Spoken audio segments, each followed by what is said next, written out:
Hii utaipenda utake usitake, ndio ishakuwa. Kwa wale ambao waliokuwa wakisema Mama Dangote pamoja na Zuchu haelewani bwana, wameweza kupigwa na butwa usoni baada ya video hii hapa kusambaa ikimwonyesha mama yake na Diamond akibeba maboksi ya zawadi pamoja na fedha taslimu akimpelekea Zuchu kama pongezi na hongera kubwa kwake yeye kwa kuweza kujifungua na kumletea mjukuu mwingine wa kike kwenye familia.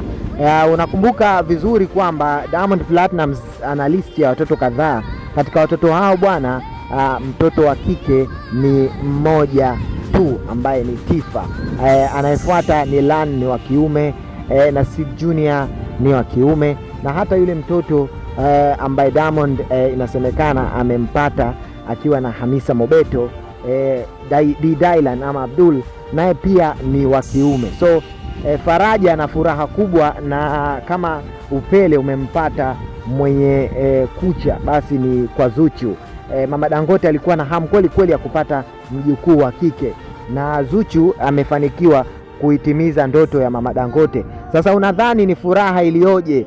Ni furaha kiasi gani ambayo bibi anayo katika hili? Na ndio maana Mama Dangote ameweza kuahidi kutoa zawadi nyingi sana kwa bibie Zuchu, ikiwemo pesa, nyumba pamoja na gari ambazo Mama Dangote anamwandalia mjukuu wake kama zawadi za kipekee zaidi. Na kwa kipindi hiki Mama Dangote tunaambiwa anafanya biashara nyingi sana za real estate, yani uwekezaji kwenye nyumba.